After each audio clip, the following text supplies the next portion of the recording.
Dunia Naruto, karya Masashi Kishimoto, bukan cuma cerita tentang ninja yang saling adu kekuatan atau mengeluarkan jurus-jurus keren.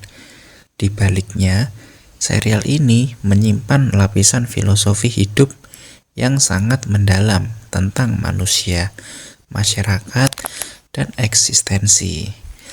Berikut, saya akan menjelaskan beberapa pilar filosofi utama yang membentuk inti cerita dari Naruto. Yang pertama, siklus kebencian. Ini adalah tema filosofis terbesar dalam paruh kedua cerita, Naruto Shippuden, yang sangat dipengaruhi oleh realitas konflik di dunia nyata. Ketika seseorang membalas dendam demi keadilan, tindakan itu justru menciptakan luka baru bagi pihak lain, yang kemudian akan menuntut balas dendam yang baru. Begitu seterusnya hingga menjadi lingkaran setan yang tak berujung. Tokoh seperti Nagato atau Pain, Madara, dan Sasuke adalah korban sekaligus penggerak dari siklus ini. Pain memandang bahwa kedamaian sejati hanya bisa dicapai jika semua orang merasakan rasa sakit yang sama, sehingga mereka takut untuk memulai perang. Naruto menawarkan jawaban yang kontras, memutus siklus dengan pengampunan dan empati, bukan dengan kekerasan setimpal. Yang kedua, tekad api. Filosofi ini menjadi pondasi moral bagi desa Konohagure yang diwariskan dari generasi ke generasi. Dari ajaran kuno Asura, Otsutsuki, filosofi ini memandang bahwa kasih sayang, persatuan, dan cinta adalah kunci sejati menuju kedamaian. Bukan kekuatan absolut. Desa adalah sebuah keluarga besar, di mana setiap ninja harus siap melindungi generasi berikutnya, bahkan jika harus mengorbankan nyawa mereka sendiri. Representasi dipegang teguh oleh Hashirama Senju, Hiruzen Sarutobi, Jiraiya, hingga Naruto. Yang ketiga, takdir versus kerja keras. Konflik esensial ini menjadi penggerak utama di bagian awal cerita.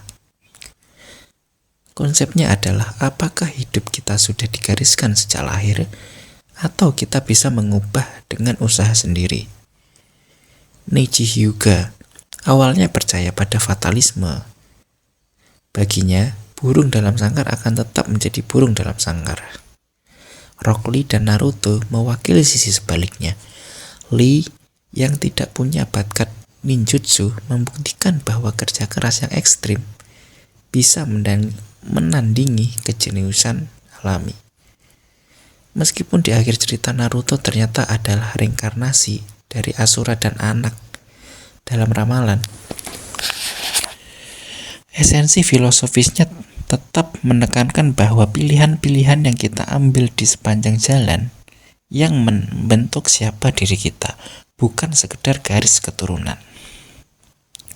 Dan yang keempat, eksistensialisme dan pengakuan. Bagaimana manusia mendefinisikan arti keberadaannya di dunia ketika lingkungan sekitar menolak mereka. Konsepnya adalah manusia butuh diakui oleh orang lain untuk merasakan bahwa dirinya benar-benar ada. Rasa kesepian dan keterasingan adalah siksaan mental yang paling berat.